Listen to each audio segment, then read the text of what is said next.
la idea es conversar un poco hoy sobre la figura del progenitor afín, estos derechos y deberes del progenitor que fueron introducidos en el Código Civil y Comercial. Ya no podemos hablar más del nuevo Código Civil y Comercial, sino más bien a 5 años de la vigencia del Código Civil y Comercial, que es lo importante. Ah, ¿por qué te lo mereces? No, gracias a vos, Viviana. La idea es hacer un café. Ahí, Melissa, vamos a empezar a transmitir. Y con un conversatorio, digamos. A ver si se conecta Melissa un poco.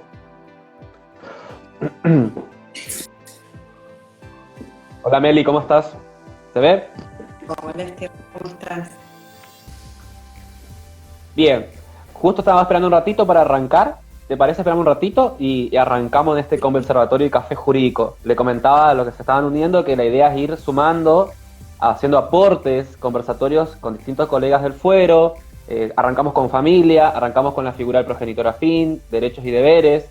Y bueno, y a lo largo ir desarrollando distintos tipos de actividades que se vinculen con el derecho, nuestro derecho nacional y también del foro local, que es lo importante, hacernos conocer, que Formosa también que está presente, digamos.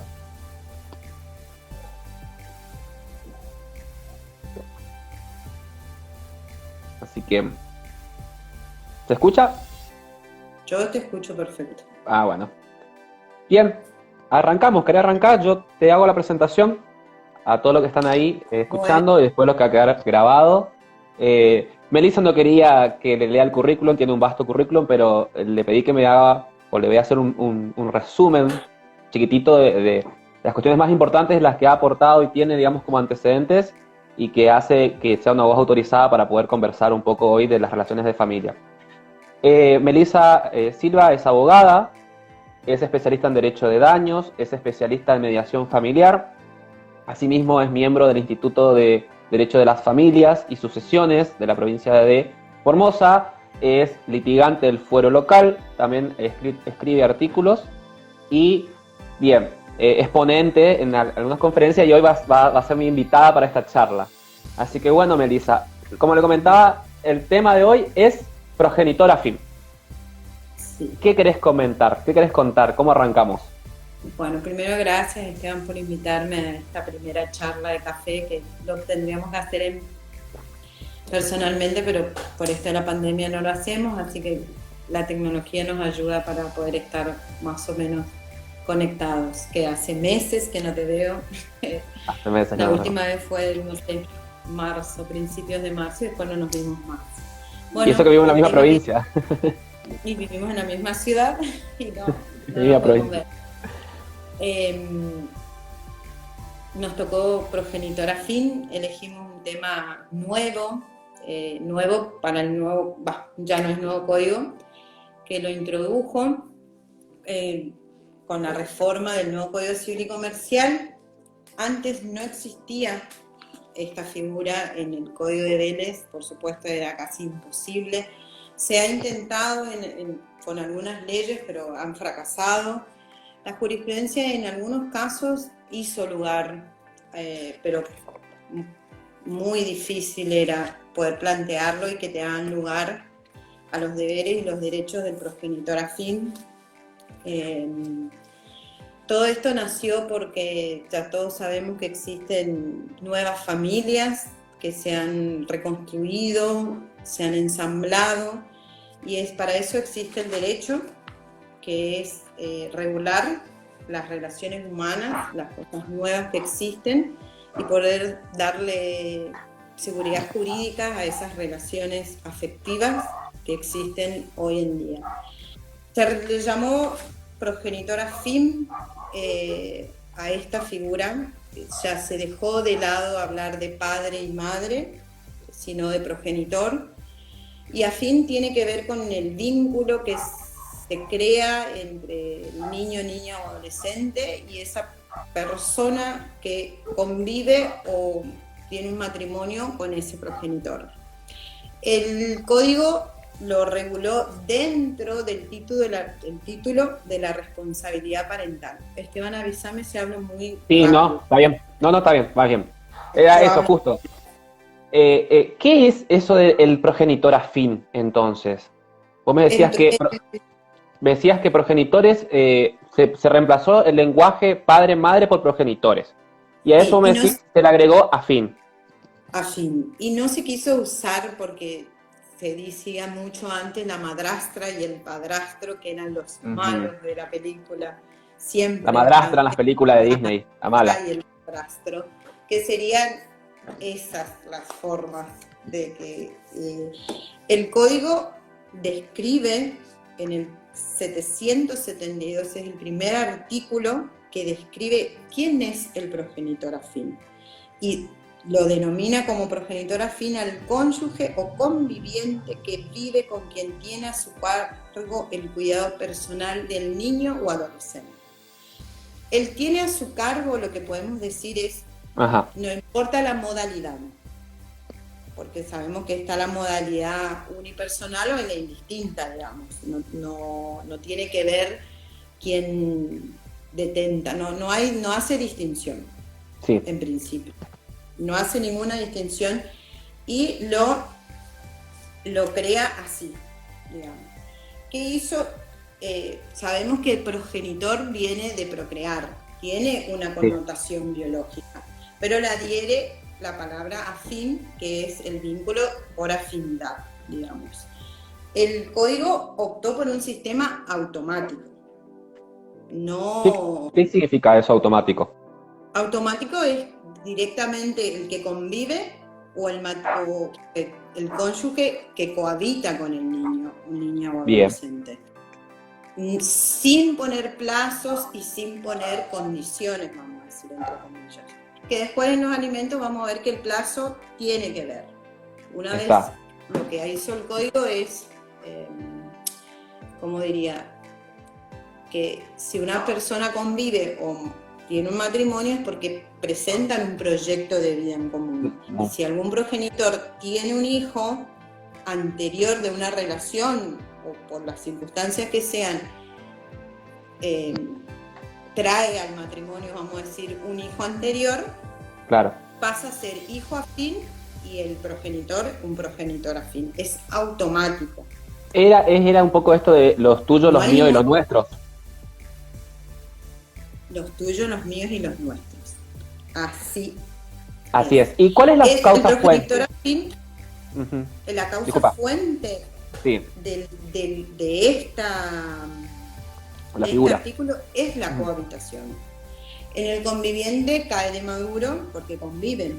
En el matrimonio podría haber un matrimonio que de hecho estén separados, entonces no sería progenitor afín.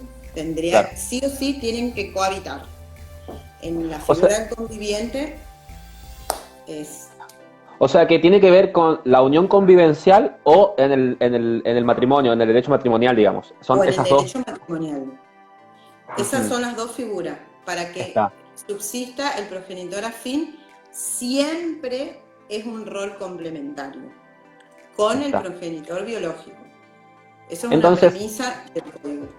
Sí, yo te pregunto, el progenitor afín, o lo que antes se denominaba, o la gente lo denomina padrastro o madrastra, ¿viene a ensamblarse o a insertarse dentro de esta nueva modalidad o construcción de familia? ¿Reemplaza al progenitor que ocupa el progenitor afín en el lugar? Nunca reemplaza porque el rol que cumple es complementario. Desde el vamos hasta toda la estructura del código está diseñada así, que son excepciones, pero excepcionalísimas para desplazar una responsabilidad parental del progenitor biológico. O sea que va a subsistir progenitor afín más progenitor biológico. Siempre. Y el deber de alimentos es el del progenitor biológico siempre. Biológico o aquel que ha nacido por una técnica de reproducción humana asistida, digamos. Aquel quien tenga el enlace de la responsabilidad parental. Eso no es desplazado, digamos, nunca. Nunca es desplazado. Hay algunas excepciones que el código las describe. ¿Tiene deberes el progenitor afín? Sí. ¿Quién definí. es el progenitor afín? Sí. Siempre. Primero es eso, que tiene que haber un vínculo, tiene que ser conviviente, Y si es un matrimonio, un matrimonio que cohabite con ese progenitor, con ese niño, perdón, niño o adolescente. Entonces vamos a repetir cómo lo califica el código en el 672. Se denomina progenitor afín al cónyuge o conviviente que vive con quien tiene a su cargo el cuidado personal del niño o adolescente. O sea que el requisito esencial es el que conviva. Marca el código. Lo marca el código acentuadamente. Luego ya empieza a hablar de los deberes del progenitor, el artículo 673 del código, que habla así, deberes del progenitor afín. Te lo voy a leer así. Sí, por favor.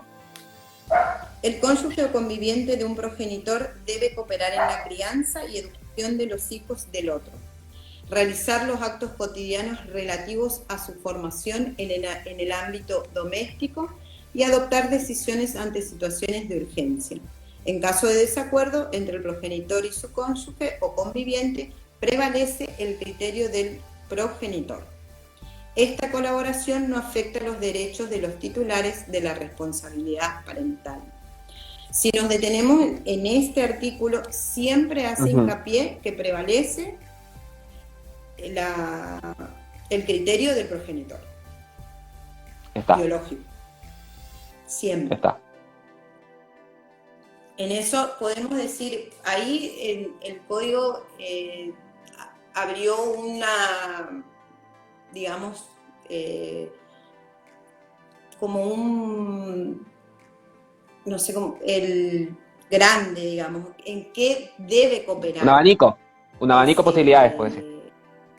Un abanico grande, pero siempre en la cotidianidad del niño. Es buscarlo a la escuela, cooperar en la cotidianidad, salvo en una situación urgente. Firmar un boletín de calificaciones, por ejemplo. ¿Cómo? No te entendí. Firmar un boletín de calificaciones, por ejemplo, puede hacer, que hace la educación. Puede ser, podría ser. Esto que antes de la escuela nos ponían como tutor, viste que antes en la escuela nos ponían padre o tutor. Y el que no era padre no podía retirarlo al niño de la escuela. O el que no era tutor legal tampoco le podía retirar. Claro. Porque acá hay como un deber de cooperación en realidad entre el progenitor afín y el progenitor biológico. Se supone que en este ejemplo se llevan todos bien, vamos a decir. Exactamente. Debe haber una cooperación entre todos, porque siempre es en aras de protección de los niños y niñas adolescentes. Siempre. Claro. Ese es el eje. Artículo, ese es el eje, porque el derecho y las obligaciones nacen en realidad para proteger a esos niños, más que nada. Porque tienen una nueva realidad, digamos. Que exactamente. porque si su papá tiene una pareja, su mamá tiene otra pareja y va a tener una realidad diferente. Entonces lo que se trata es de regular esa situación. Claro, son estas construcciones dinámicas familiares, digamos. Claro. Y cómo impactan estas construcciones dinámicas. Que se puedan cooperar entre sí, pero siempre prevalece el criterio del progenitor biológico. El criterio del progenitor, como dice el código. En eso es clarito. Creo que el código lo que hace es una directiva para los jueces, y después ya cuando existan conflictos entre esas partes, será quien va a decidir. Todavía no hay tanto, no sé si vos viste o no viste, no hay mucho. Cuestiones de conflicto o planteos de desacuerdo judicial no hay. No hay, yo judicialmente. no vi. Podrá haber desacuerdo extrajudicial en el ámbito familiar, digamos, pero no que se haya judicializado. No existe todavía, yo no vi ninguno que se haya judicializado en cuestiones, porque como en ese aspecto el código es claro y dice realizar los actos cotidianos relativos a la formación en el ámbito doméstico y adoptar decisiones, o sea, es muy específico, porque lo que no quiere es que haya un choque entre el progenitor biológico y el progenitor afín. Entonces, en ese caso es específico pero abre un abanico donde se puede abrir de varias maneras, digamos, ese Claro, abanico. Gracias, no hay ningún no está cerrado litigio la que norma. sea, no es cerrada, pero yo creo que las normas de familia tienden a esa postura, porque Claro. no se puede regular cada situación de cada familia en particular, porque es muy difícil. Y entonces Pero tiene que haber un margen tienden, de discrecionalidad o un margen de flexibilidad. claro, sí, sí, sí, hasta, a ver, hablando mal y pronto, hasta en las sentencias, cuando los Ujú. jueces hablan con las partes, le dicen acá, dice algo, pero debe haber una flexibilización por parte de los progenitores, Sí, está. por situaciones diversas que ocurren en la vida cotidiana, porque eso es el derecho de familia, es la Lo cotidianidad. interesante, lo interesante de este deber, como vos me señalaba, es que va mucho más allá, porque también le da la posibilidad de que tome algún tipo de medidas en caso de urgencias Claro, sí, o en ahí es posibilidad. Ahí es específico, digamos. innovador. Es innovador en ese caso. No conozco ningún caso. Yo calculo, a ver, por dar un ejemplo, una operación Sí, o, está, pues una intervención médica quirúrgica. esa es una intervención quirúrgica seguro, digamos. Ahora, que las clínicas, los sanatorios y hospitales puedan Acéptense. entender esta norma, va a ser más difícil, pero Bueno, ahí no sé. va a jugar nuestro rol, digamos, ir con el código y mostrarle el artículo o la norma, digamos. Y ahí está donde siempre digo que estas relaciones de familia trascienden al derecho Claro. de familia en sí, sino que todas las instituciones deben saber estas cosas para poder Sí, actuar en consecuencia, porque si claro. está ante una urgencia y está el progenitor afín y le va a tener que explicar esas cosas, creo que podrían ocurrir y van a ocurrir, De porque hecho, seguramente ocurre de que por ahí el progenitor biológico, pongamos entre comillas, porque puede haber, reitero, alguno que haya nacido por técnica de reproducción humana asistida o por un vínculo adoptivo, tanto, eh, sí. no tenga contacto, digamos, con el progenitor biológico. Entonces, obviamente en esta situación de complementariedad del progenitor afín y ante la imposibilidad de la progenitora, supongamos que sea un conviviente heteronormativo, pueda dar esta autorización para una intervención quirúrgica si el niño quedó bajo su cuidado personal, digamos. Sí, sí, Es sí. importante. Sí, y es bueno que la gente lo sepa y pueda defender sus derechos en ese momento de seguramente que será detención total y Sí. pueda decirle, eh, bueno, yo doy la autorización, que calculo que, no sé, Y será tiene el mismo valor que le hubiese dado el progenitor, digamos. tiene el mismo valor porque el código se los da Está. completamente, digamos. El código es escueto, vamos a decir, entre Ujú. deberes y derechos de los progenitores afines, porque son 5 artículos y Está. nada más. No más que eso. Después podemos hablar ya con otra norma más específica, que es la de la adopción por integración, que Claro, esa sería la del, ya es como más intermedia, pero claro, siempre es complementario, claro. siempre es complementaria, nunca desplaza al progenitor biológico, nunca. Bueno, como vos bien Incluso, decís, no siempre biológico. claro, incluso más allá, porque los efectos de de la afiliación por reintegración pueden ser plenos o simples, y aunque sea pleno, no corta vínculos con el progenitor, el otro progenitor, digamos. O sea que, ¿considerás que De la que se puede integración. reformar el código en este aspecto e incluir más normas? Y yo creo que la casuística nos va a llevar a ver Ujú. qué se podría hacer si los jueces ven muchas trabas, porque después todo queda en manos de los jueces y de las probanzas de autos, que sabemos que son más difíciles. Claro, Por ejemplo, el que no veo que está regulado específicamente es un derecho tanto del niño como el del el progenitor fin. como del niño como el del progenitor, eh, el régimen comunicacional posterior a la disolución del niño. O el cese No de la existe, convivencia, no digamos. está. Claro, el cese de la convivencia no está regulado específicamente. Si bien tenemos un artículo que nos podemos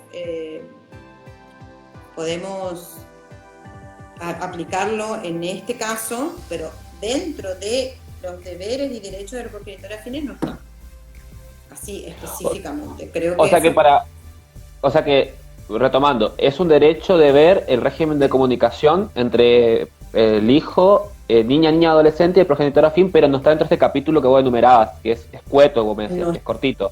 No está. Tengo que ir a otra parte. A otra parte del código para poder hacer valer ese deber derecho tanto del niño como del progenitor afín. Siempre es el derecho del niño y ver claro. el vínculo. ¿Me escuchás? Sí, ahora te escucho.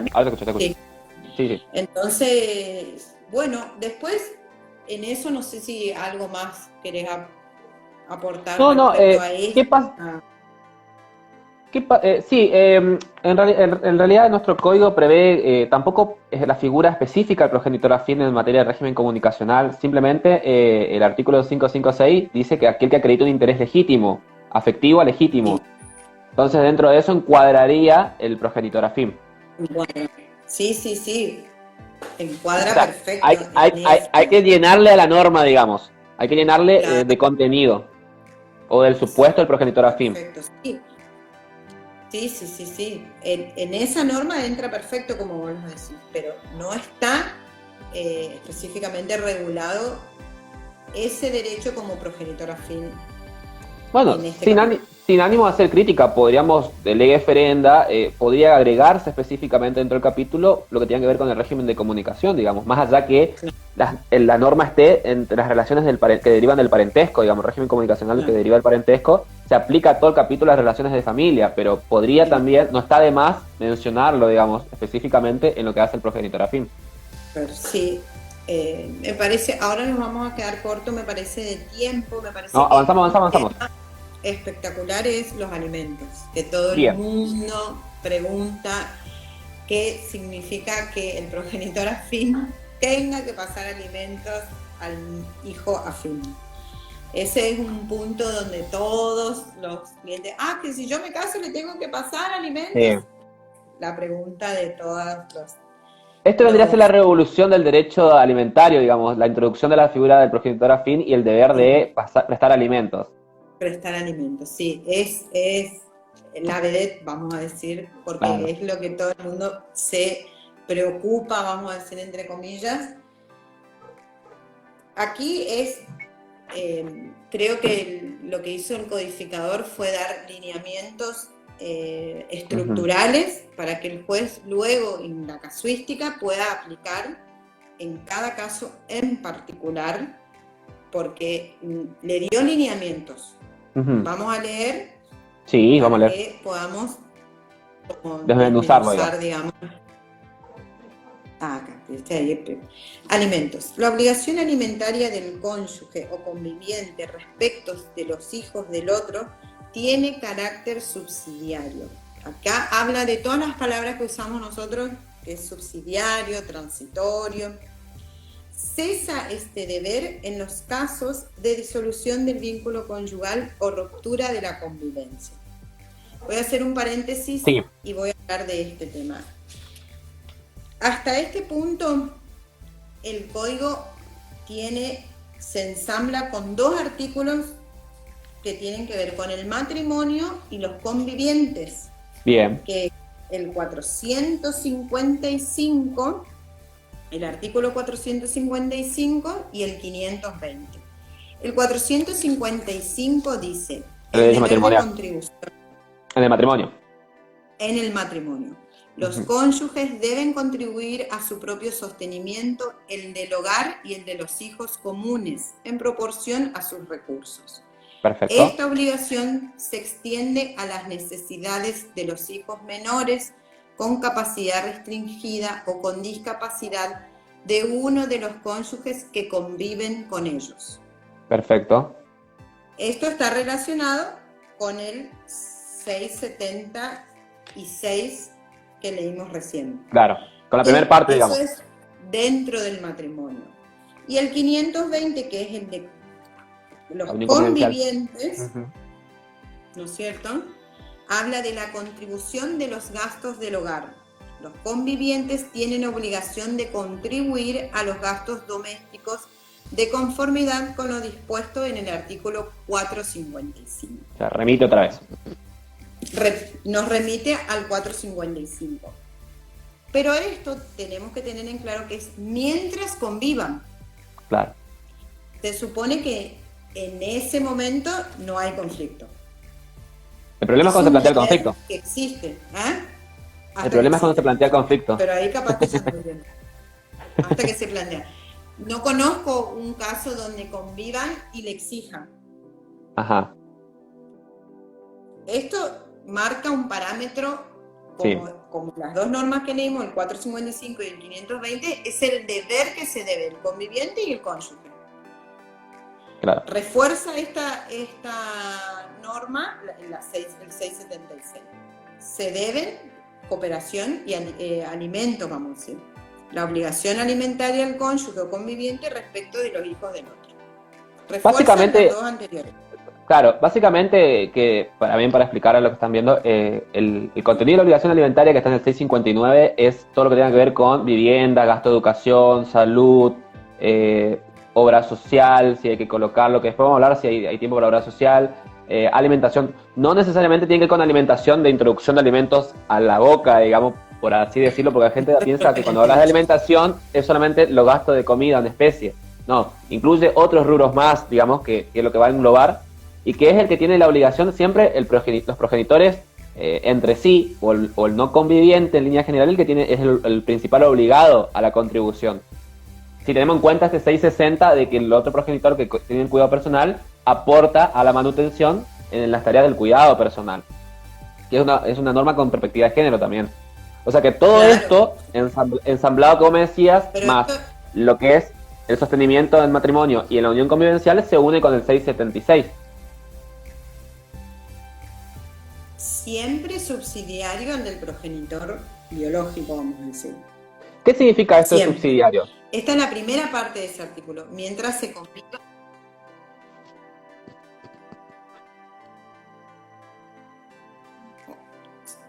Tiene una segunda parte del artículo donde cuando existe el cese ya, que dice, bien, cesa este deber en los casos de disolución del vínculo conyugal o ruptura de la convivencia.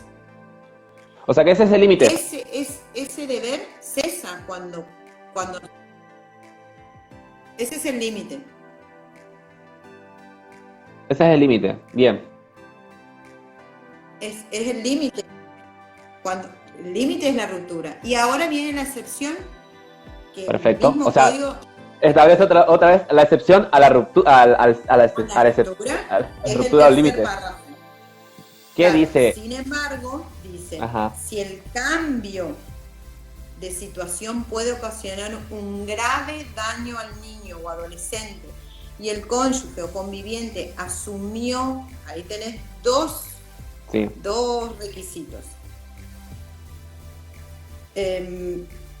Si el cambio de situación puede ocasionar un grave daño al niño y el cónyuge o conviviente asumió durante la vida en común el sustento del hijo del otro, puede fijarse una cuota asistencial, habla el código, a su cargo con carácter transitorio. Vamos a quedarnos ahí.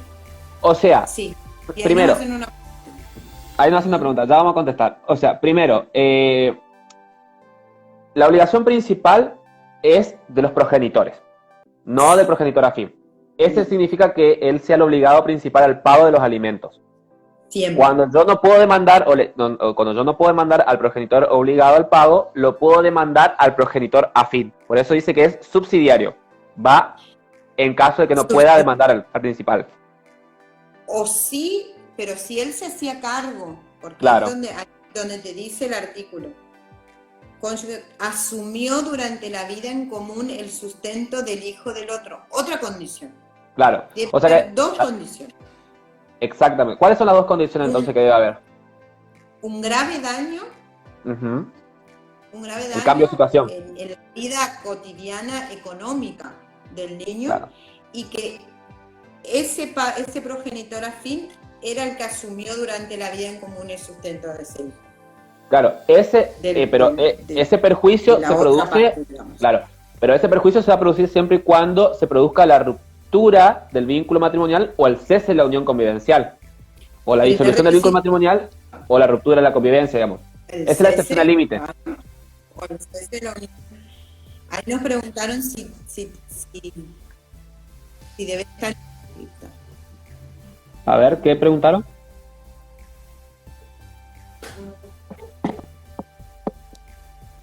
A ver, quiero ver una cosa. Se cortó. Ahí ¿Se escucha? nos preguntan si debe estar inscrita esa unión comercial.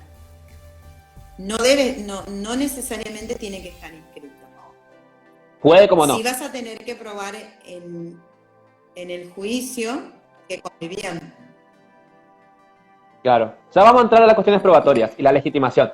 Pero vamos a terminar de analizar esta parte. O sea, me decís que Bueno, si la situación ya, genera un grave perjuicio seguimos. y que el progenitor afín asumió el sustento del hijo del otro, se va a fijar la cuota. Y acá dos cosas importantes que vos me hablabas. Primero me decías que es una cuota asistencial, no es una cuota alimentaria subsidiaria, es asistencial. Ojo con la calificación que le da el código.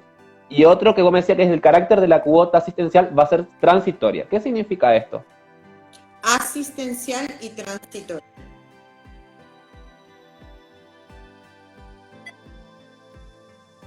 Parece que se cortó nuevamente. A ver.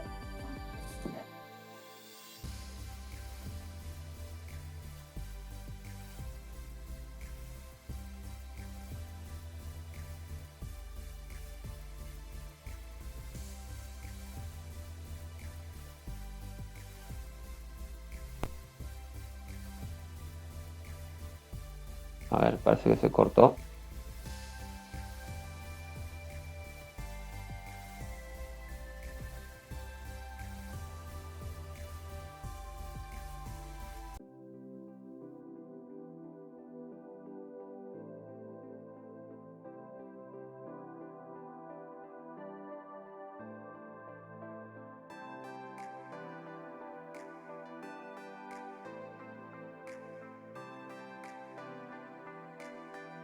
¿Estás? ¿Me estás, Melissa, o no? A ver, no creo que... Está en vivo, dice. Vamos a buscar la Melissa, por ahí se cortó. Melissa, conectate otra vez, si me escuchás. Quedamos en lo que es el carácter asistencial y el carácter transitorio de la cuota alimentaria que está fijada a favor de el progenitor o contra el progenitor afín. A ver si Melissa está para seguir transmitiendo, porque está súper interesante la conversación. A ver, saca un poco esto del oído.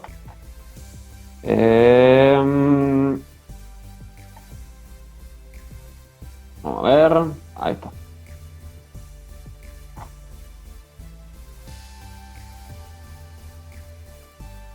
Que todavía nos queda un ratito más para seguir charlando. ¿Estás? ¿Estás, Melissa? Ahí estoy. Dale. Seguíamos, que estaba interesante la charla, estaban preguntando. Entonces, sí, te escucho. Me decías que la cuota alimentaria tiene el carácter de asistencial y tiene el carácter transitorio. ¿Qué significa esto o qué quiere decir esto? Y ahí le da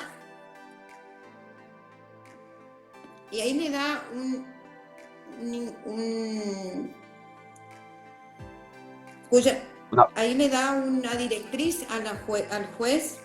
Ajá. Respecto al carácter transitorio, y le dice, cuya duración debe definir el juez de acuerdo a las condiciones de fortuna del obligado, las necesidades del alimentado, y ahí viene, y el tiempo de la convivencia. O sea que es un requisito más que se agrega a las prestaciones normales, digamos. A la prestación normal. Y es asistencial, no se puede acudir a la justicia como cuando se solicita alimentos al progenitor biológico, vamos a decir. Claro. Está como casi equiparado cuando se deben alimentos entre parientes, es de asistencia. Claro, estaba por decir eso. O sea, en función de este vínculo de solidaridad familiar que existió en su momento, y en este marco de asimilación al carácter asistencial de los alimentos derivados del parentesco. Por eso es su carácter asistencial. No es que va a cubrir todas las necesidades, digamos, del peticionante. Y es interesante lo que vos marcás porque, aparte de tener en cuenta el juez siempre las condiciones de fortuna versus las necesidades del alimentado, que son las pautas que se fijan, o cánones para fijar siempre la cuota alimentaria, le agrega le adita un requisito más, que es el tiempo de la convivencia. El tiempo de la convivencia, y es fundamental, es esencial. Si bien cuando me dijimos al principio que era automática, ¿te acordás al principio de la charla? Claro. Que era automático. Bueno, ahora sí tiene un rol especial el tiempo de la convivencia del progenitor y la persona, y el progenitor afín, digamos. Claro. Para determinar los alimentos del niño o niña y adolescente. Tengo un caso que lo leí del 2017, no es de Formosa, no he conseguido ningún fallo todavía de acá respecto al progenitor afín con sentencia definitiva. Deben haber planteado, pero no con seguramente están con cuotas provisorias. Con cuotas provisorias. Leí uno donde le fijó la juez una cuota provisoria respecto al progenitor afín, digamos. Claro, a un hijo afín. En este caso, la jurisprudencia que leí, la madre y el progenitor afín habían convivido 9 meses y el juez le otorga 12 meses de cuota alimentaria. Se le otorga un poquito más allá de la convivencia. Le otorga un poco más porque, bueno, estaba recurrida por la actora esa demanda, porque ahí planteaba que ese niño no tenía filiación paterna. Entonces, por eso que necesitaba más ayuda y quería más tiempo. Es ahí donde el juez le dice que eso no, porque ella tiene la posibilidad, porque de ninguna manera reemplaza al progenitor afín a su progenitor biológico. Hay que ver los planteamientos que hacen los colegas también, ¿eh? ¿Cómo? Hay que hacer un llamado de atención a los planteamientos que hacen los colegas. Sí, también. O sea, la norma nos está diciendo, como bien nos explicaba, uno de los requisitos es el tiempo de la convivencia. El juez no se puede apartar del parámetro de la convivencia, porque si no, el juez está dictando la ley, digamos. Si vos me decís con el argumento, dame más alimento asistencial porque no tiene filiación reconocida mi niño, me estás haciendo de manera de reemplazar la figura del progenitor, que no es la idea del código, porque vos me decías que es complementario, en ninguna manera va a reemplazar. Siempre, y es más, creería que es obligación de la madre iniciar la filiación. Claro. Así por el derecho a la identidad de ese niño, no tan solo por los alimentos. Claro, de hecho tenemos un derecho convencional al reconocimiento de la identidad que está siendo vulnerada, por lo menos de las dos, ya sea dinámica o estática. Y obviamente una vez que es emplazado en estado filial, ese título de estado es el que le va a originar el derecho a o prestación alimentaria a cargo del progenitor que corresponda. Claro. ¿Cómo llevaríamos en la práctica? Ya que viene la pregunta a los colegas, ¿cómo llevaríamos en la práctica esto de la producción de la prueba? Bueno, ¿Qué pasa si hay que probar la convivencia? ¿Cómo yo puedo probar la convivencia? Claro. No necesario, no tiene que estar inscrita, no necesariamente. El tema es que se va a tener que probar esa convivencia. Hay personas que solamente van a un juzgado de paz y dejan asentados que conviven. Eso sería una prueba buena, vamos a decir, porque ya está realizada anterior a la ruptura de la convivencia. Es lo que la famosa información sumaria. La famosa información sumaria. Con testigos previo a la ruptura, entonces ahí ya no es más difícil que la otra parte plantee. Desconozca, digamos, esa convivencia. Digamos. Sino con testigos la convivencia, yo calculo que con algún servicio, teléfono que llegaba a nombre de él, se me ocurre ahora. Sí, perfecto. Con boletas que llegaban a nombre de esa persona en el domicilio donde vivían. Con eso se probaría la convivencia. En caso de no estar registrada. Sería un poco más difícil, me pongo a pensar ahora, en qué aportaba ese progenitor afín al sustento de ese niño, como por ejemplo la escuela. Yo siempre pienso en si ese niño, el progenitor afín, era el que colaboraba para que concurra a una escuela privada. Tendría el recibo a nombre del progenitor afín para por poder ejemplo. probar que Claro. era él quien aportaba a ese gasto específico. Que yo creo que Bueno, ese a es ver, un caso donde se podría ocasionar un grave daño al niño. claro, el cambiarle el colegio privado a uno público porque no estaba acostumbrado o porque todo su entorno fue Sus constituido, compañeros, digamos, en su un ámbito vida privado. cotidiana está ahí. Calculo que va a dar un año más y se le explicará al chico que se va a tener que cambiar de colegio, pero no de un mes para el otro se tiene. Claro.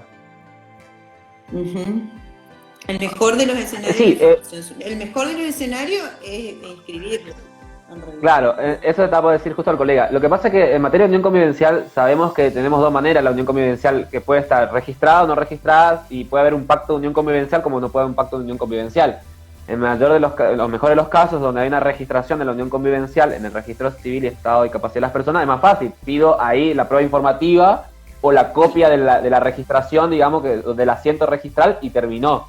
El tema es lo mismo que pasa en los alimentos cuando el progenitor no está en relación de dependencia, es autónomo o, digamos, no tiene una registración laboral registrada.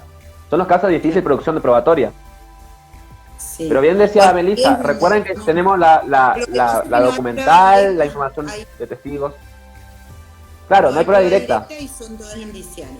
Y es ahí el juez el que debe valorar todas las pruebas indiciarias, y ahí es donde nosotros los abogados litigantes tenemos que dar todo prueba porque más que nada es probar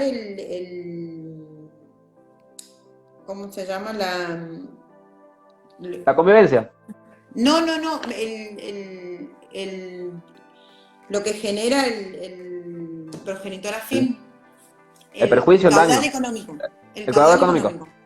El caudal económico, porque si no tenemos un recibo de sueldo, que sería la prueba directa, claro, tenemos que llegar con indiciarios. Tarjeta de crédito, viajes, cuentas. Foto de los viajes, por ejemplo, foto de viajes o álbumes de viaje que hacían al extranjero con el progenitor afín.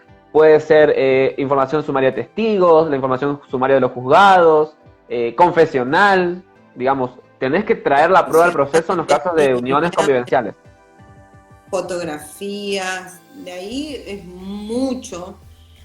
Bueno, pero ahí está donde vamos de vuelta, Esteban, viste que el tema es que el grave daño al niño. Claro.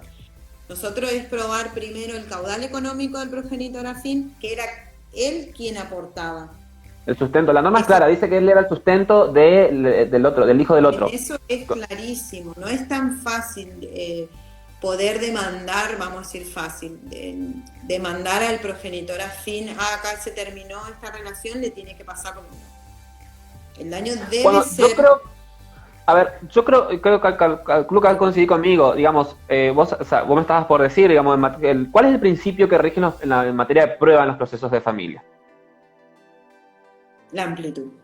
Bien, entonces, si vos me decís que el principio que rige es la amplitud probatoria en cuanto a la admisibilidad de la producción de la prueba, también está la otra parte de la inversión de la carga de la prueba. Acá creo que es un supuesto de inversión de carga probatoria. Es la madre el otro progenitor padre, digamos, que quien reclama al conviviente o progenitor afín esa cuota asistencial deberá, es decir, en cómo aportaba, digamos, a la convivencia o cómo aportaba a la manutención de su hijo o de su hijo afín. Hay una norma específica en el código respecto a la inversión de la carga de la prueba. Que está en mejores condiciones de probarlo, debe probarlo. La carga dinámica está en un artículo específico del código y se aplica mucho, y yo soy de pedir, o sea, como por ejemplo viajes, y bueno, que traiga al progenitor su pasaporte, y si no, es necesario contra él. Yo creo que también tiene que ver acá, Melissa, si mal... Los viajes. Yo creo que también tiene que ver Claro, yo creo que también tiene que ver un poco de la cultura jurídica o de cómo lo planteen los colegas, digamos, porque es lo mismo que cuando yo peticiono alimentos a favor de la esposa, en el marco de que el vínculo está vigente. Yo tengo que decirle al juez cuáles eran los roles que ocupa cada uno dentro de ese matrimonio. Si no, Claro. si yo no tengo, digamos, ahí yo no voy a dar libros, ni nombres, ni autores, pero hay un lindo libro que se puede utilizar, que si bien es antes del Código Civil y Comercial, nuevo, se puede seguir aplicando porque no ha cambiado más allá de los artículos, que yo tengo que demostrar la distribución de roles y en qué aportó cada uno al matrimonio o cómo aportó cada uno al matrimonio para fijar una cuota alimentaria, ya sea provisoria o definitiva. Yo creo que van a jugar lo mismo acá. Tendrá que demostrarse cómo es que era el sustento de la familia y cómo esto de cuál va a ser la causa grave que le va a producir al niño, niña adolescente, el hecho de la ruptura de esa convivencia o de la disolución de ese vínculo conyugal y que necesita esta cuota asistencial. Sí. Es No sé si fundamental nuestro rol como aportante en la prueba. Es fundamental en este caso de alimentos. es la prueba. La prueba, en este caso yo creo que va a versar sobre la producción de la prueba. Acá es esencial la producción Sí. de la prueba. Porque el ¿Tenés juez algo más? Ajá. necesita de esas pruebas para poder fallar. Y somos nosotros los que tenemos que tener que buscar la forma, porque yo siempre le digo a mis clientes, nosotros le contamos una historia al juez Claro. que no conoce nada y le tenemos que probar. O sea que no sería suficiente la prueba indiciaria o indirecta. Creo que la prueba indiciaria no queda otra cuando no tiene un recibo de sueldo, pero esa prueba indiciaria va a llevar a una plena prueba. Pero no Claro. solo una, no solo testigos. Ponele, Claro. vamos a decir, ¿entendés? Sí. No será suficiente para el juez. Serán muchas otras donde nosotros nos tenemos que cubrir, como te dije, tarjeta de crédito, viaje, testigos. Bueno, igual también creo que sin que el juez supla la actividad probatoria de las partes, también tenemos un juez de oficio proactivo que tiene que impulsar el proceso. Si la prueba que la parte dijo no es suficiente, el juez puede solicitar alguna medida para mejor proveer. Sí, sin lugar a dudas, pero no sé en qué juzgado lo haría en este momento. No sé si qué juez haría, digamos. Pero bueno, eso es lo que manda el código. En materia de obra social. Porque siempre bueno, acá tengo un fallo. En materia de obra social, ¿tenés algo para comentar? Que ya se va terminando la hora y les cuento que me parece que mi batería también del celular se está yendo a este tema. ¿Qué quedó en la obra social? ¿Qué fue contestando al colega?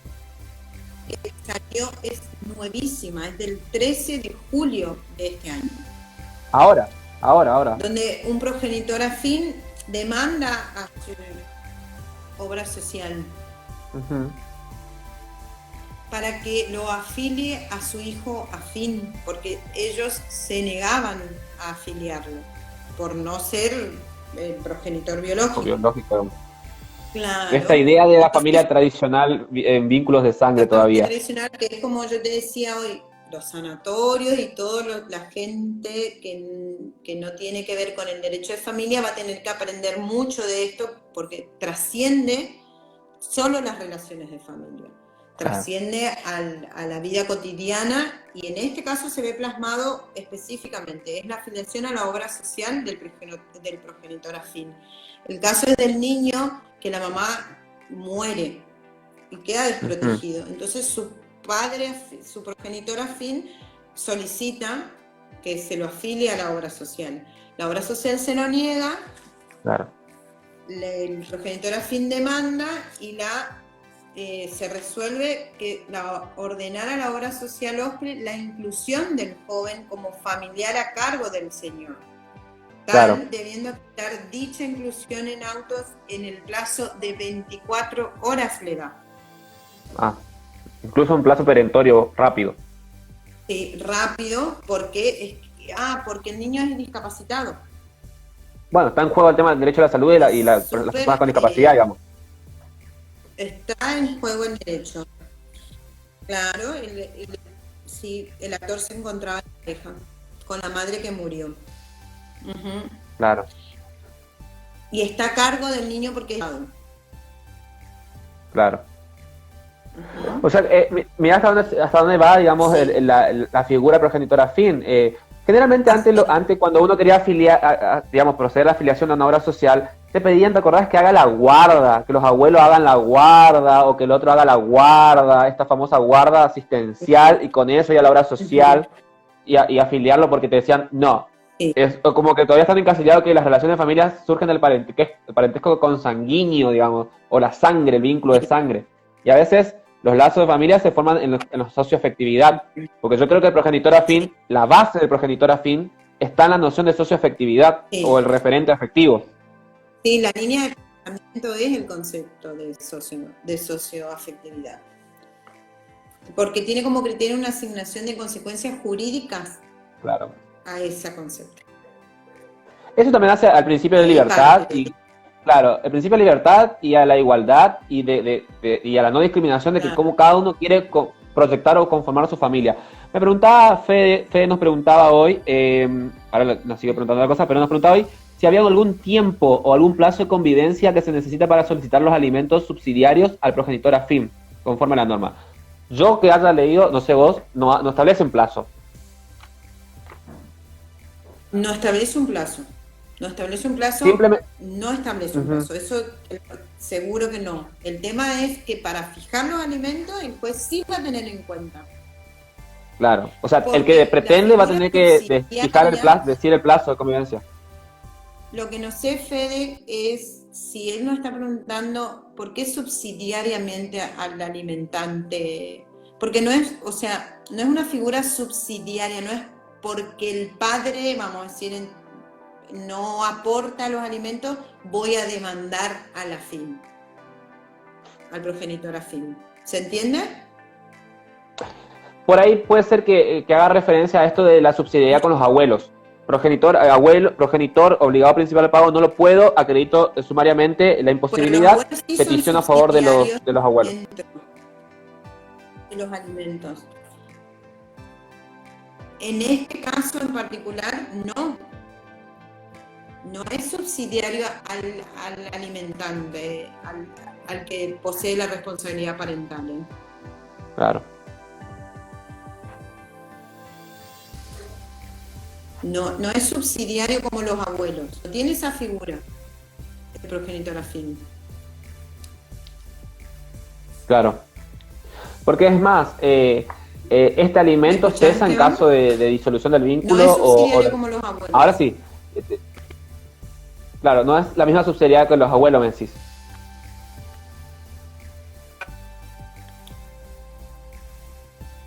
Claro, la subsidiariedad tiene más que ver con la naturaleza jurídica así del progenitor afín. No de desplazar Claro. al progenitor. Que está.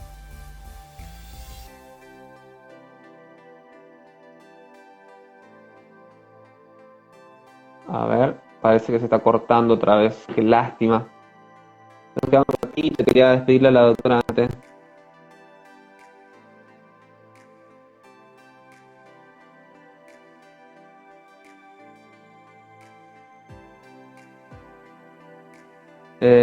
Melissa se fue.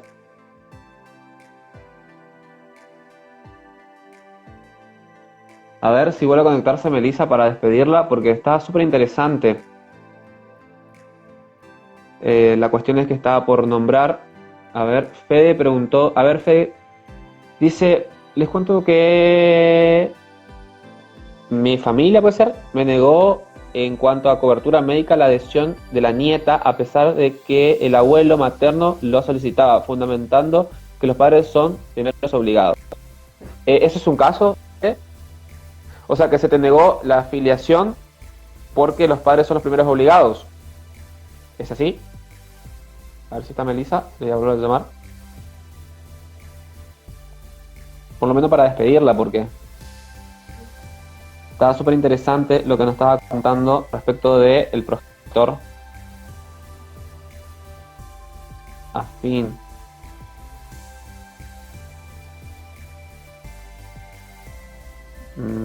A ver, Melissa, ¿estás? Ahí, vamos a mandar otra vez la solicitud.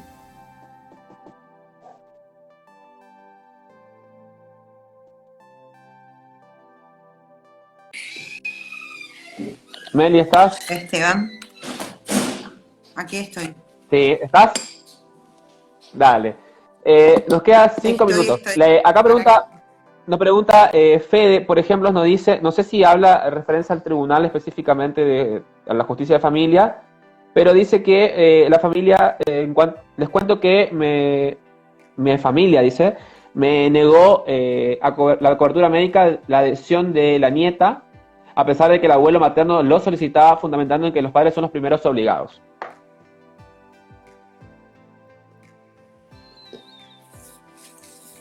La justicia de familia.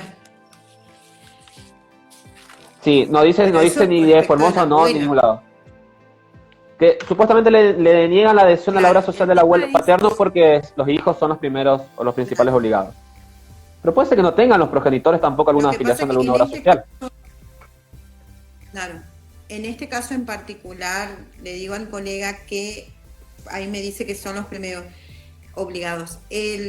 La madre de esta niña, de este niño, había muerto y no había otra persona que esté a cargo de él y Ujú. tenía un progenitor afín. En el caso del colega, no sé qué ha pasado Bueno, con dice, el tribunal negó la adhesión de la menor de edad, que viene a ser la nieta del abuelo materno, atento a que el padre biológico no quería inscribirla en la obra social, sostenido el tribunal. Que los primeros obligados son los padres. Claro. Bueno, Y yo, habría, si es, mira, es casuístico, pero yo, por ejemplo, sí, yo lo que podría hacer es solicitar al tribunal o al juzgado interviniente que ordene compulsivamente la inscripción, porque hace el derecho a la salud y hace el contenido de la obligación alimentaria. claro, Más allá de la buena predisposición del abuelo, digamos. claro. Me ha Es pasado, yo tengo un caso, me ha pasado que la progenitora no quería como afiliarlo a vos, su hijo a la obra social. Yo hice un escrito solicitando que se la intime a que le afilie. Y si no, que vuestra señoría supla la voluntad, digamos, de inscripción y que le ordene judicialmente a la obra social la inscripción. Y el juzgado me hizo lugar, le intimó por 5 días, no cumplió, hice saber en el expediente que estaba el incumplimiento latente y la juez ordenó el oficio a la obra social a los efectos de la inscripción por orden judicial a la obra social. claro, sí. Así lo resolví Y yo, digamos. viste, como yo siempre digo, y te hizo lugar. Sí, me hizo lugar y me libró el oficio a la obra social. Porque la madre seguía que no Sí, quería acá inscribirla estoy. al hijo. Ahora justo se nos terminó el tiempo, Esteban. Bueno, espero le haya servido un Sí, no, bueno, poco. pero el Es la tema da para primera mucho vez. más. Creo que como abogados litigantes se pone linda la cosa cuando hablamos de Sí, por supuesto. prueba, de casuística y ojalá podemos en un futuro volvernos a juntar en el instituto y poder debatir de estos temas y que cada uno pueda exponer sus casos y ver que se resolvió y poder seguir con todos estos temas tan lindos. Yo te agradezco, Esteban, de corazón. No, por La favor, te verdad agradezco a vos. que estaba un poco nerviosa porque es la primera vez que expongo así. Yo soy media efusiva, capaz para hablar, por eso me conocés del instituto. Sí, Me sí. encanta el derecho de familia. Siento que falta mucho, mucho, mucho. A los colegas también nos falta a todos aprender mucho del derecho de familia y poder litigar con ética y moral, porque hay personas de por medio. Probidad y buena Y fe. vamos a ir aprendiendo cuando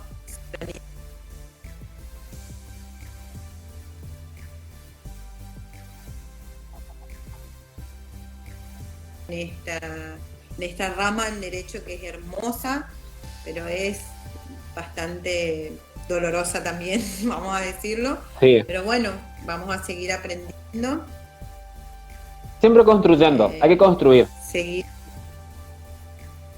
Bueno, para concluir, vamos a decir que por suerte el derecho pudo el instituto del progenitor afín para darle un marco jurídico a estas familias ensambladas, bien dicen, porque para eso está el derecho, para poder regular las relaciones humanas y el derecho tiene un fuerte contenido de realidad, que la ley debe ser útil para resolver los problemas concretos de las personas. El código Claro. da una directriz y bueno, serán los jueces y nosotros los litigantes la que le pongamos, poder cosechar esa semillita que nos dio el código. Yo te agradezco, Súper Esteban, interesante. y bueno, vamos a seguir viendo. No. Hola, ¿se escucha? Yo te escucho. Ah, no, que te agradezco vos de corazón. Se pasó el tiempo volando en la conversación, quedaron muchas figuras en caso de muerte, ausencia, delegación de la responsabilidad parental en el Progenitor Afín. Temas que pueden ser te comprometo ya para una segunda charla, lo que es tema de delegación, delegación de la responsabilidad parental en el marco del Progenitor Afín, en digamos, el ejercicio conjunto de esta responsabilidad parental. Y podemos engancharlo un poco con régimen de comunicación. La idea es empezar a hacer conversatorios con todos los colegas del... Acá el doctor Fede está pidiendo otra fecha para otra charla.